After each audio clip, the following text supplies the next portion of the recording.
Hello Orlando, my name is Jason Bing and I'm the new host for Season 2. Here today we're with Jonas. Jonas, here's a Raw Deal shirt for telling us your story, man, for coming on. Thank you, appreciate it. No problem. So you submitted us a story, why don't you tell us a little bit about that? I had a friend who contacted me. He asked me, do I still play basketball? I'm like, of course I still play basketball. He's like, oh, do you want to play on a team? I'm like, don't play with my emotions, you know. I really want to, you know. So I said, sure. I think when you submitted your story, you said you moved down here because you wanted to get on a team. Yes, yes. Okay, so this is your dreams, is to be on a basketball traveling team? Yes, yes. Okay, so when I moved from Tampa to Orlando, a friend contacted me and asked me if I wanted to, and I'm like, yeah, sure. But I was a little iffy because, you know, I didn't have to try out.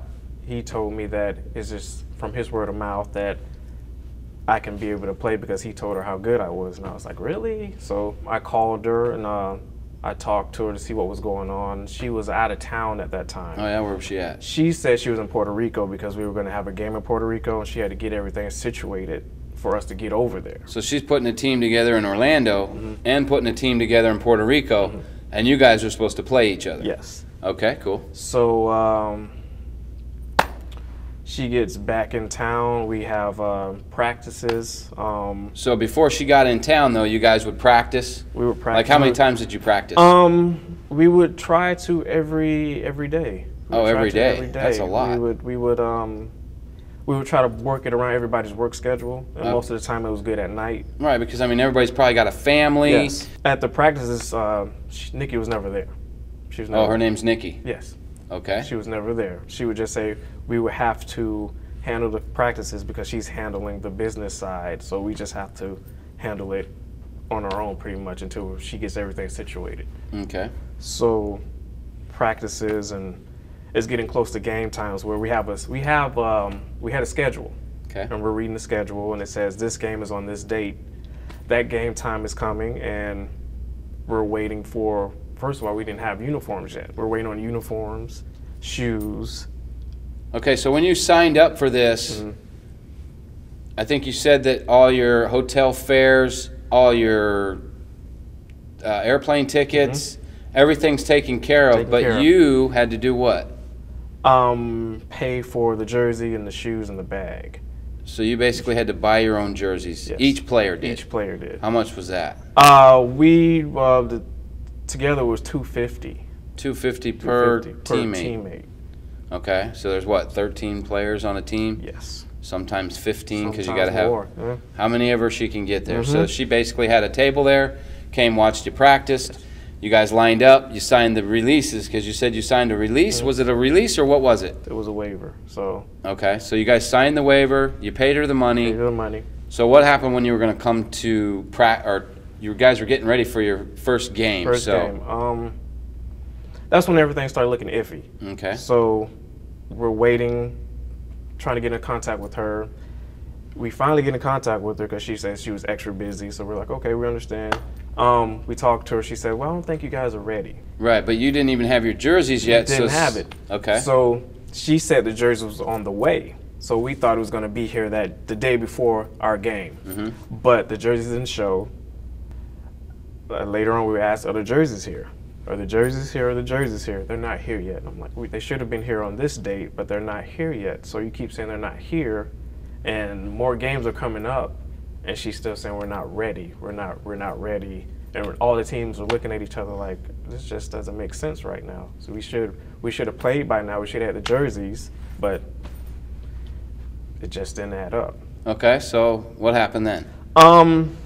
Teammates talked, and we finally tried to get her to come to the gym. She came to the gym. We sat down. We talked with her. We said, what's going on? She was saying she needs help with pretty much making a website for the team, and that's what she's doing. So we stayed out until like 1 in the morning. She was like, oh, everything's good. We got the jerseys. They're at my house, and we're helping. We're excited now. We're like, all right, yes. Right, and you guys are getting ready to go to Puerto Rico, right? Yes.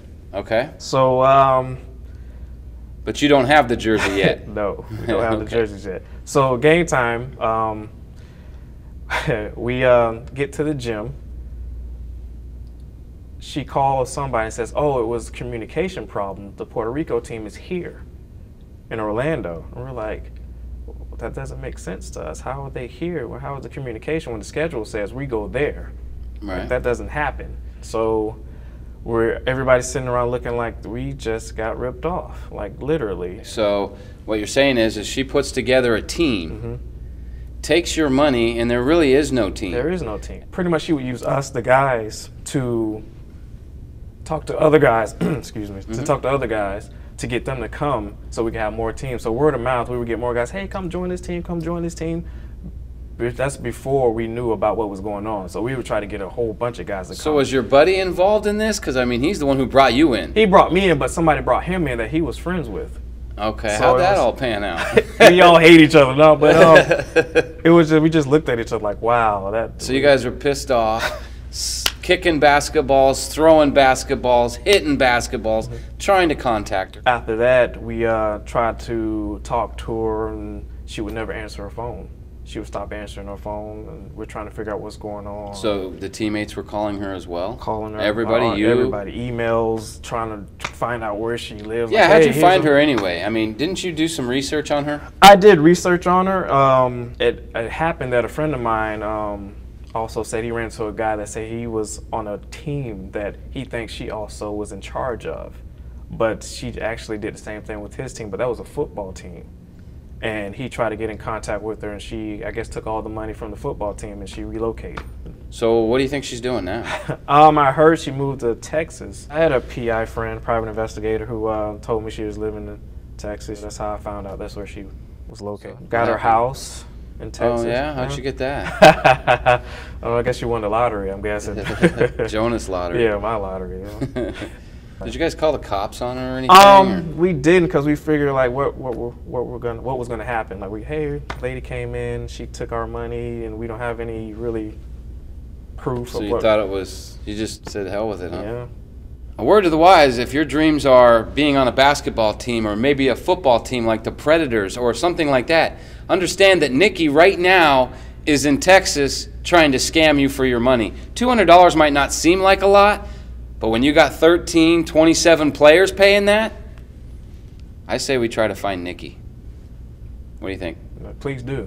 Jonas, thanks for coming out and telling us your story. We really appreciate it. Maybe we can find you some justice. If anything, this is going to help the other people out there maybe not get the same raw deal. So we really appreciate you coming on, telling us your story, okay? No problem. Now the choice is yours. You can vote on story number 1. Maybe it'll be story number 2. Who knows? Maybe it's even going to be story number 3. Go to myrawdeal.com and vote today. I'm Jason Bing. Thanks for watching.